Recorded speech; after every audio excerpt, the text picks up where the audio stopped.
Today we are going to discuss about Four Foundations of Mindfulness. In fact, you have already heard about it somewhat on a practical application while we are discussing about sitting meditation. But we'll give you today a more rounded aspect of it.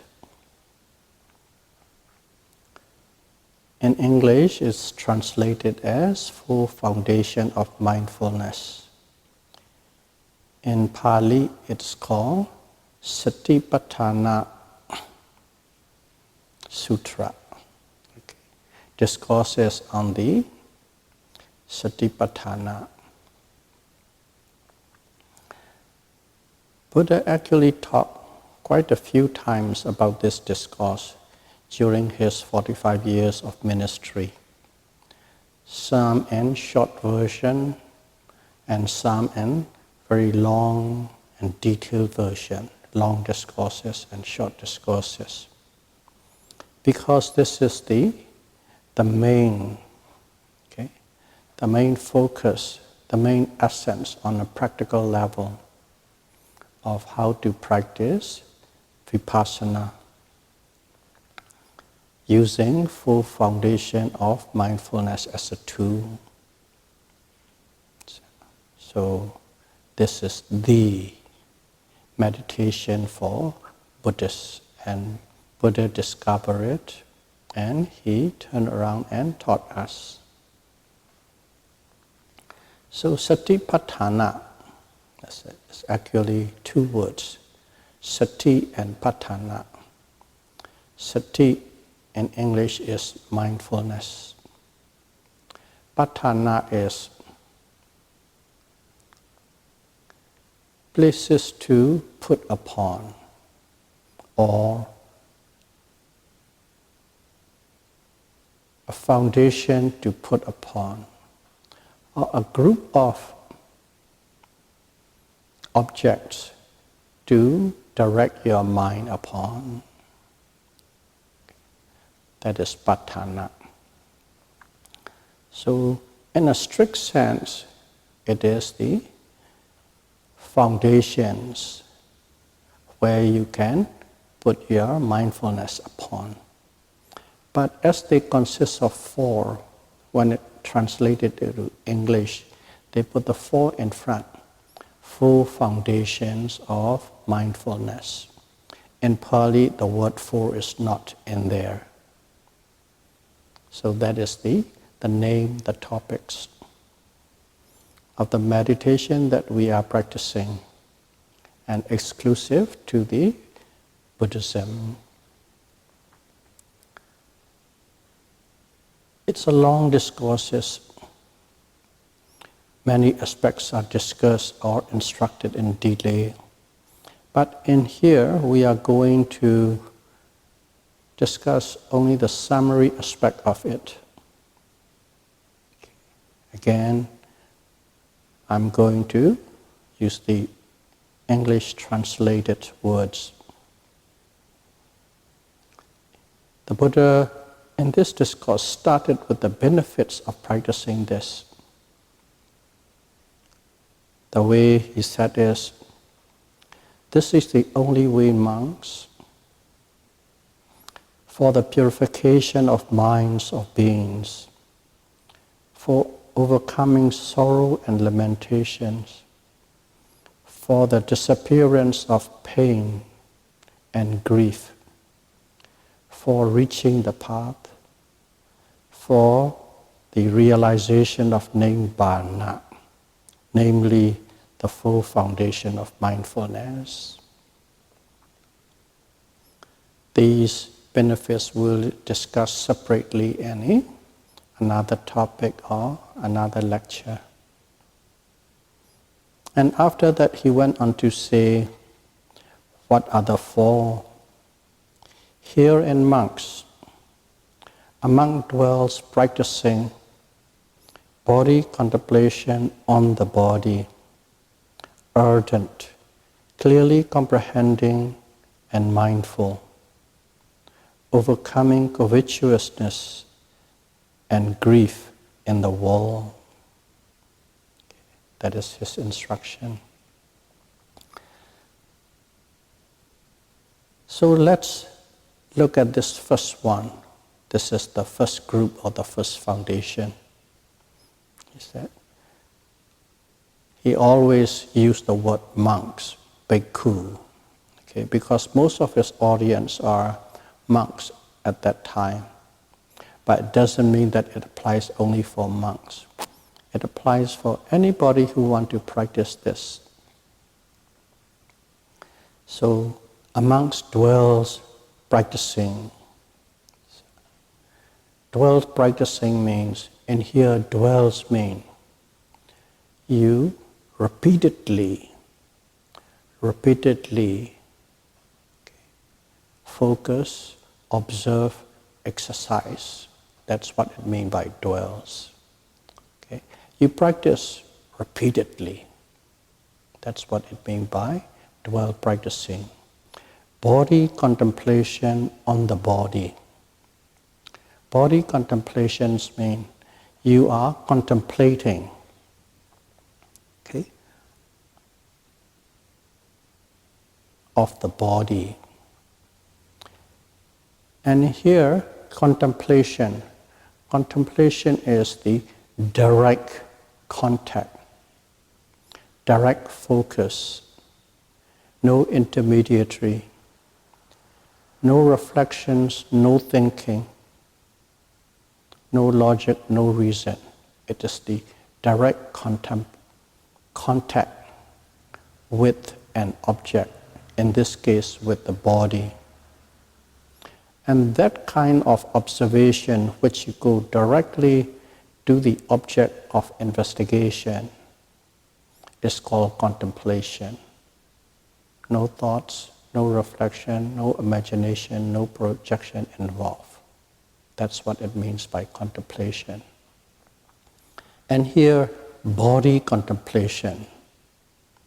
Body contemplation is body is in Pali called rupat khanda, okay?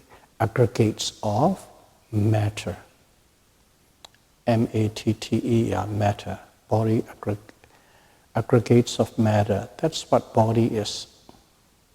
So it covers anything and everything, whatever is physical object, material objects, or physical processes or physical phenomena. And that is called rupa khanda, and also it's translated as body. Okay? The reason is we call it the body because you are investigating it. And you are not investigating throughout the universe. You investigate the body. Okay? The body is all the physical materials and processes that is within the framework of your physical body, your own body. That's why that's called body contemplation.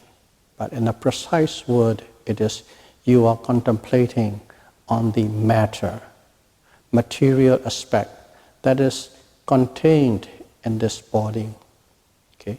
Body contemplation. So now you are doing body contemplation. On where? On the body. It means that you are not going to do body contemplation on other people's body or any other material or an earth disk or a flame or whatever. Okay. On the body, your own body, what you call as you, your own body. Within that body, you are going to observe or contemplate about the body, about the matter, or about the physicality or physical process. That's what is meant by body contemplation on the body.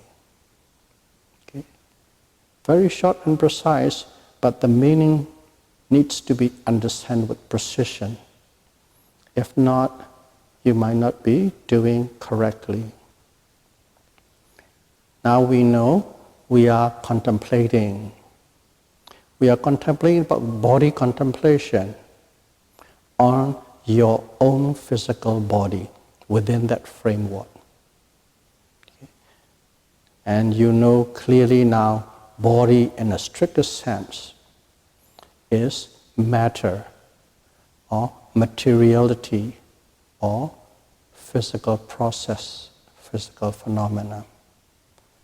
But in here we refer as body because we are doing that experiment within this framework of your own body.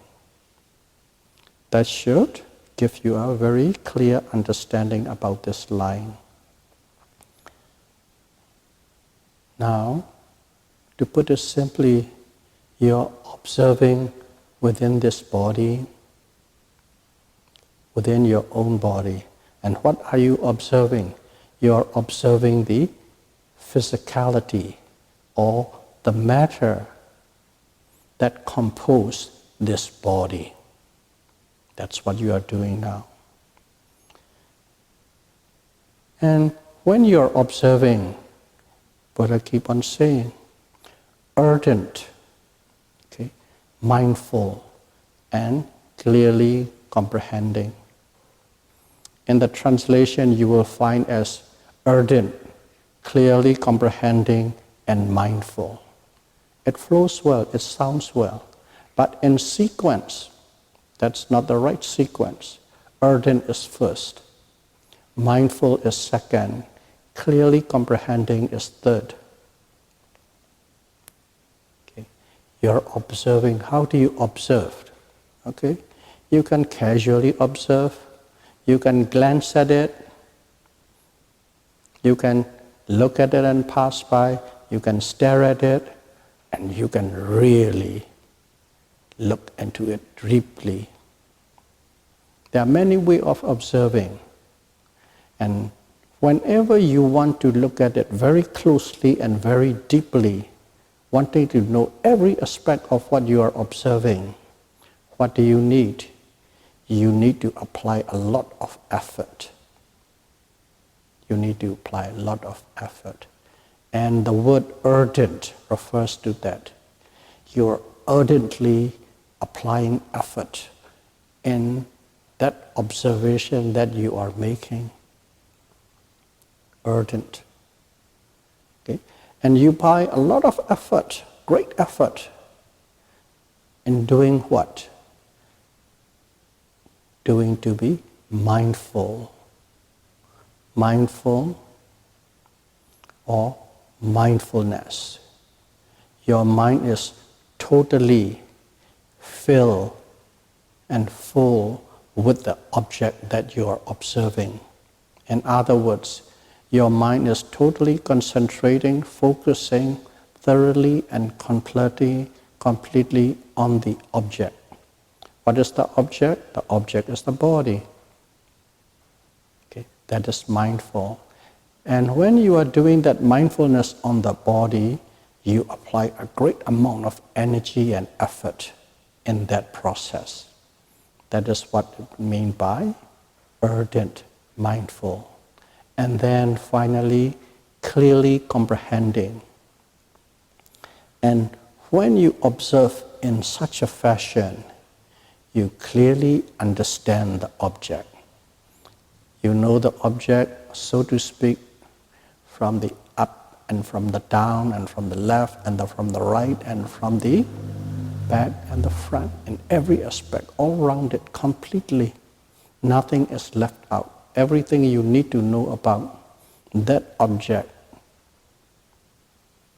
okay, is investigated, documented, put it into the memory, and that is clear comprehending, clearly comprehending. That is the way one need to observe. So this line is the Buddha tells you how to observe. The first one is body contemplation on the body. And you know now contemplation means without thoughts, without reflection, without figuring out, direct contact with the object, and you are experiencing the object. And when you are doing that, how do you do? Your mind must be totally fixed on that object with a great amount of effort so that you understand in every which way you can. That's it. That's the line. The monk dwells practicing body contemplation on the body, ardent, mindful, and clearly comprehending. To comprehend, to understand, you have to be mindful first. Okay. The first one is what you're doing. The second one is how you are doing. And then the third line comment. Overcoming covetousness and grief in the world. In the world. So there are so many things happening, whatever a person is. But in general, there are only three ways that is happening, three types. One is actually in physical actions and deed. Okay, physical actions and physical deed. Another one is verbal actions or verbal deed. And the third one is mental actions or mental deeds.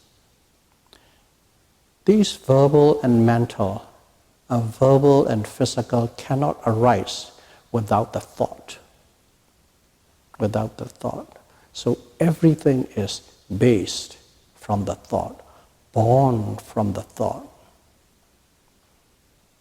And that's why in this line, Buddha put it very short but very precise and clear. Covetousness. Covetousness is any form of greed, okay? Wanting, desire, craving, attachment, detachment, everything. Every forms of things that you want and that you desire in a thought form. In a thought form, covetousness. And also, covetousness also signifies, okay, wanting it, desiring it in a crooked way, in a wicked way, not in a proper, appropriate, wholesome way. That's covetousness. In other words, it's a lobha. Lobha or greed in a thought form associating with unwholesomeness. And then the grief. The grief signifies the mental nature of mental pain. What is the pain? Pain is anger. Okay, we call it anger, or the word is dosa. Anything that you do not want to associate with, anything you want to destroy, eliminate, push away, that is called dosa. This grief signifies that. So the third one is, why are we doing, or what are we accomplishing? So, going to repeat again. The monk practices repeatedly. What does he do? Contemplating, or let's say observing without any thoughts or logics or reason. Body, contemplating on the body within the framework of your own body. And how do you contemplate ardently with a great effort? That great effort applying to the mindfulness, so that the mindfulness can investigate every aspect of the object you're observing, so that you have the clear understanding, clear comprehension of that object you're observing. And you're observing that so that you can overcome all that is lobha, okay, desire, wants, craving, and so on and so forth, and grief that represents all the dosa, lobha and dosa. That's it. Just 4 lines, 4 verses, 4 lines, but it covers an immense amount of information with precision for you what to do. That is the first foundation. And the same thing, in the second line, the Buddha said, among those practicing feeling contemplations on the feelings, ardent, clearly comprehending and mindful, overcoming covetousness and grief in the world. So the same thing, except that the object is different now. The first one is you are observing the physicality or physical process or matter. You observe within the frame of your body.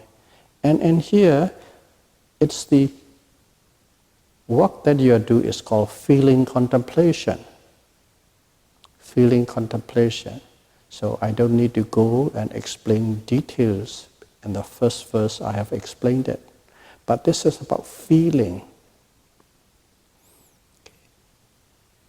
Feeling is in precision. There are only 3 types.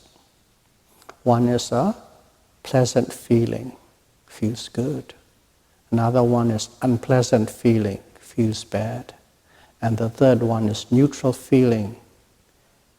You don't feel any difference, totally neutral. That's called feeling. Feelings, contemplation in the feelings. And the feeling is the feelings within the framework of what you say self, not other people's feeling. Cool. Not any other feeling that you can imagine or put forward to. Again, it is within the framework of this self. Yourself, myself, within the self. You don't go outside. So within this, as soon as you say this feeling, that is the mental aspect now.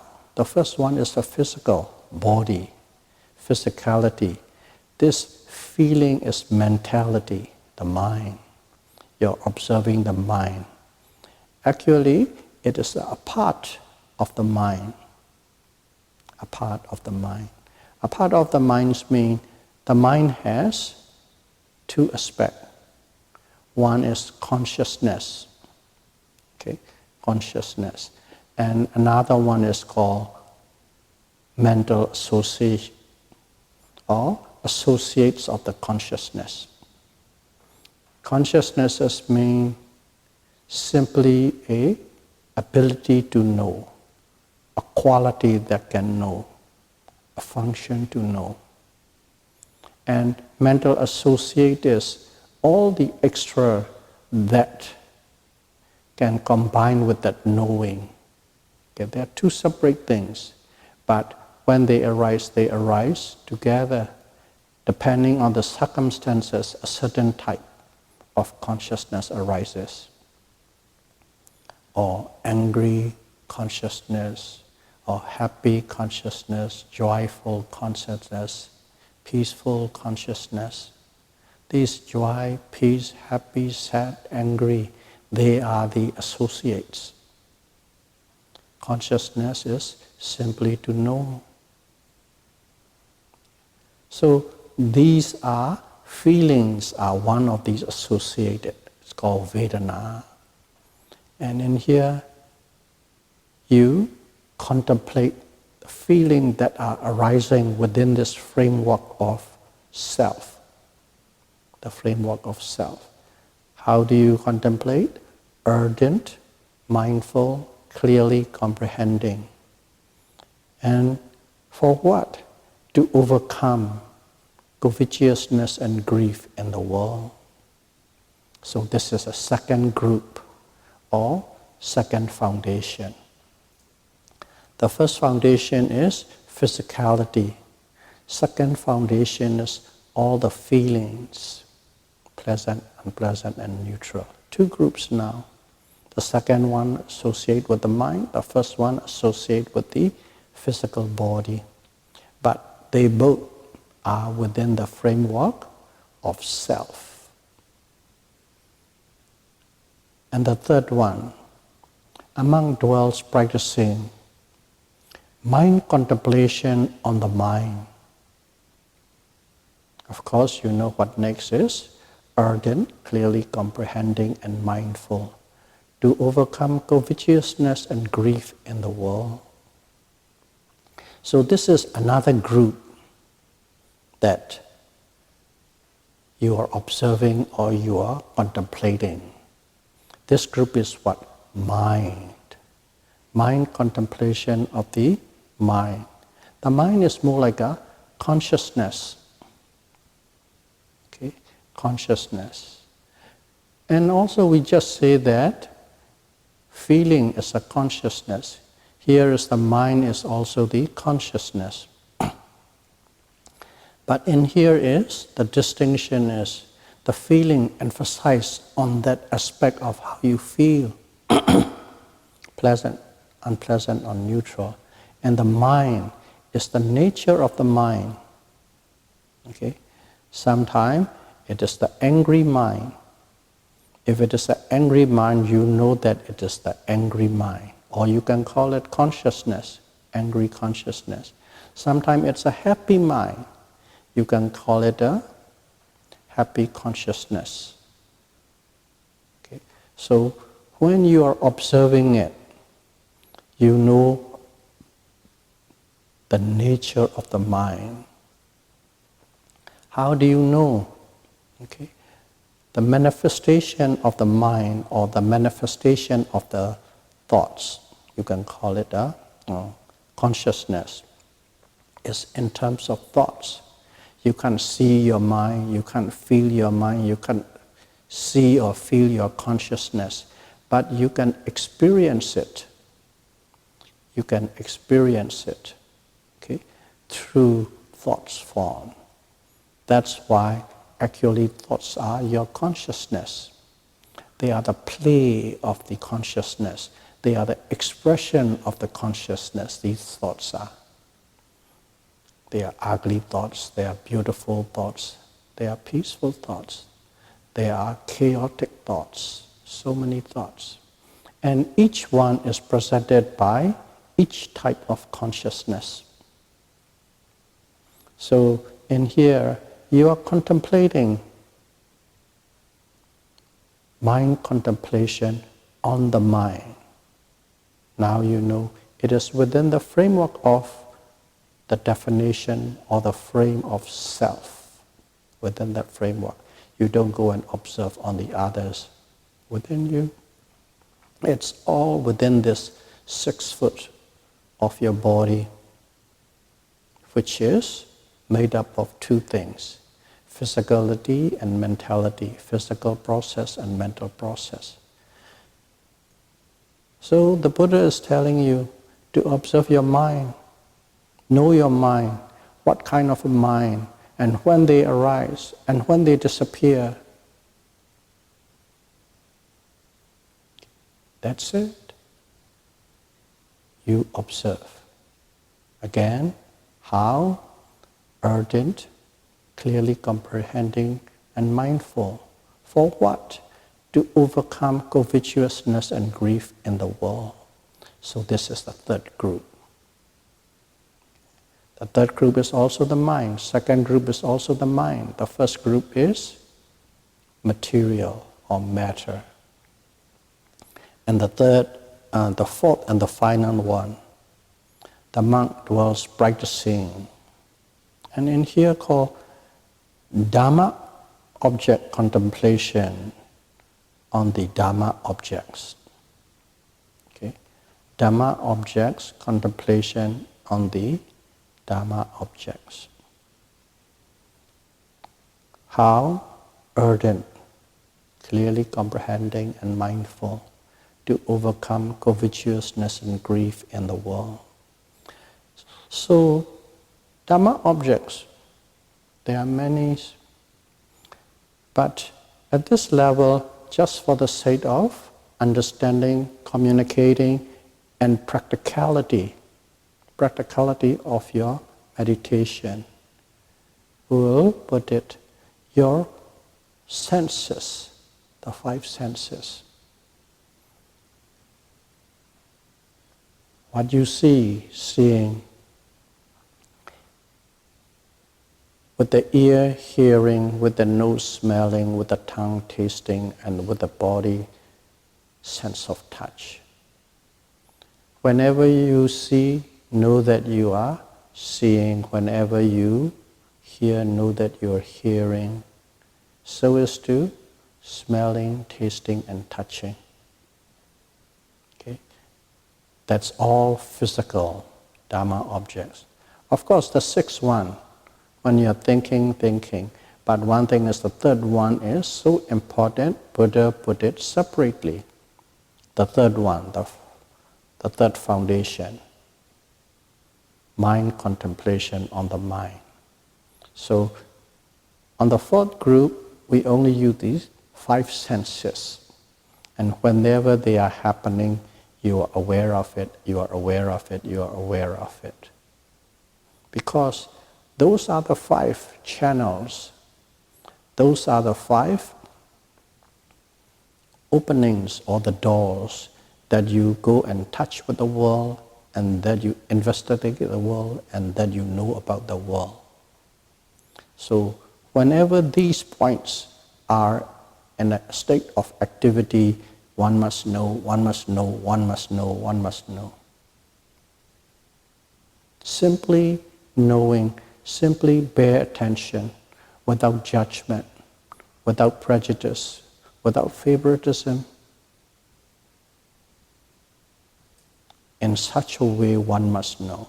As soon as you put a judgment on favoritism, on blames, on finding fault or prejudice, that is not mindful.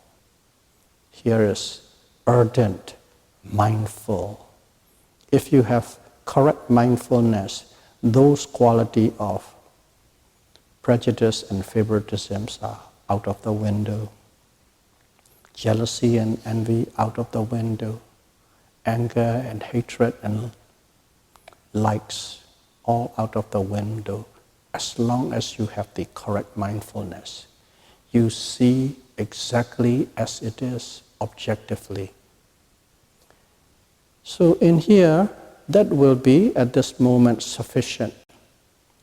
Dhamma objects, contemplation of the Dhamma objects on the Dhamma objects, which means within the frame of this self, this body and the mind, okay, that you are observing. So those are the four foundations of mindfulness. And in sitting meditation, I explain to you with practical, okay, on a practical sense on how everything is related to. And when you are observing these things, of course, you know by now, you're not observing the conceptual nature of the body or the conceptual nature of the mind. Okay. Not the concept. It is the ultimate reality or ultimate truth of the mind that you are observing, of the body that you are observing. Only then it becomes vipassana. And also, you do not hold on to anything. You observe them at the moment they arise, and you stop dwelling on them at the moment they disappear. That's it, just that precise moment. That is how one observes, to understand the ultimate reality of the mind and body. And That is the very short and concise explanation of Four Foundations of Mindfulness. It's a Buddhist meditation. Buddha discovered it and he turned around and taught us, and a lot of Buddhists are practicing this.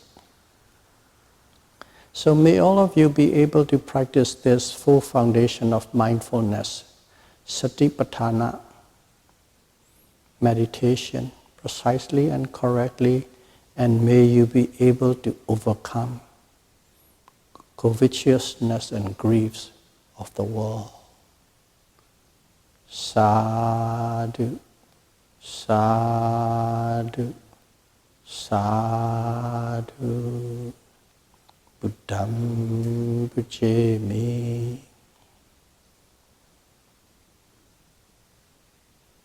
Dhammam pujami. Sangham pujami.